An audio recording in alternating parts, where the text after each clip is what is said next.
Hi, welcome to the second video in my free will series. This is Quantum Warhorse. I hope you viewed and enjoyed my first video. I'm not entirely sure how clear I was in that video, and I think I'll elaborate a little more in this one. In my first video, I basically explained why I don't believe free will exists, and essentially my argument came down to me saying that the universe is largely deterministic, and that since the human body and the human brain are physical systems which behave in accordance with determinism, in accordance with cause and effect that is governed by the laws of physics, that there's no leeway, there's no room for free will. That was essentially my main argument from the first video, and I still hold that to be the main argument against free will. And also I stated that quantum mechanics, although it does provide some randomness in our deterministic universe, doesn't in any way provide room for free will. In this video, I want to argue from the point of view of someone who believes that the human body and that the human mind specifically, is not just a manifestation of a physical system, that our mind is not the manifestation or the product of a complicated brain, a complicated physical brain, but instead that our consciousness, that our mind is the product of an immaterial soul or some immaterial mind.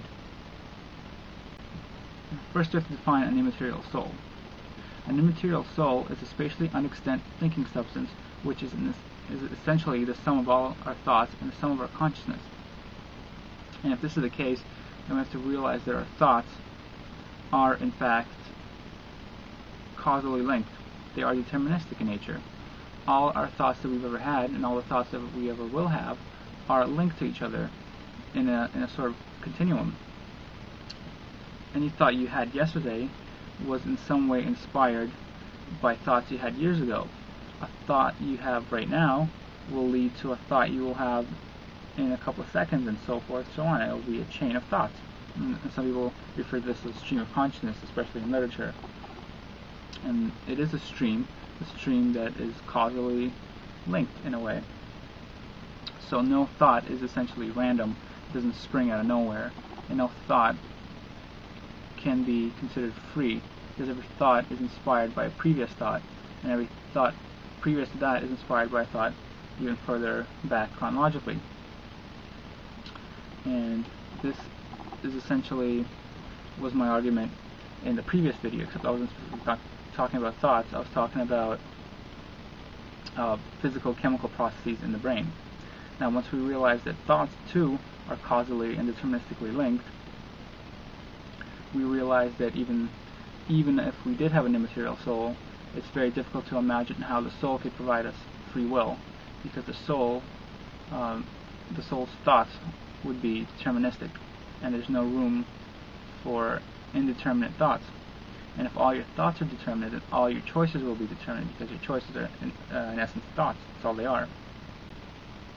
Moreover, I could argue the fact that if the soul or the mind, the immaterial soul or mind, were in fact not causal or deterministic, and they did have some kind of freedom, I could argue that science has already determined how the physical body makes decisions, how your brain transmits decisions, and how it formulates them. And I would ask you the question of at what moment in time, at what point in the decision-making process, does the soul intervene and actually insert the decision for your brain to carry out? And I'm not going to make that argument here, because I think I'll leave that to the video in which I debate the existence of the soul or the immaterial mind. Now, the second topic I wanted to discuss in this video relates to the complete incompatibility of free will and omniscience. Many religions attribute omniscience to a supreme being or supreme deity, especially the three Abrahamic religions. Basically, my argument is as follows. If God can know the future with 100% certainty, then the future is 100% set and determined. If the future is 100% set and determined, then people cannot act in any way that is different from a way that will lead to this future which God knows. And this argument can be restated in a more formal way, which I have written down, so I don't screw it up. Let me read it aloud. Premise 1. God is omniscient and we have free will. We'll take that to be axiomatic, and I'm not going to prove it. We're just going to take it as true for the sake of the argument. Premise 2. If God is omniscient, then God knows I will choose A. This is evident from line 1. Premise 3. If God knows I will choose A and not something other than A, then I could not have chosen anything other than A, because then God would cease to be omniscient. Since choosing something other than A would prove God wrong. This is from the definition of omniscience. 4. Premise 4. If I could not have chosen anything other than A, then I have no free will. This is from the definition of free will. Therefore, if God is omniscient, I cannot have free will, and if I have free will, God cannot be omniscient. It can't be one. It can't be both. It has to be one or the other.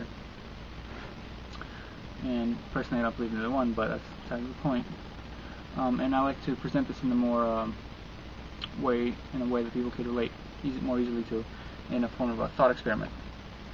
Let's say God were to come down and tell you that he knows tomorrow you will eat peanut butter and jelly for lunch. Could you then eat tuna instead and prove God wrong? Or can you not prove God wrong and you must eat peanut butter and jelly?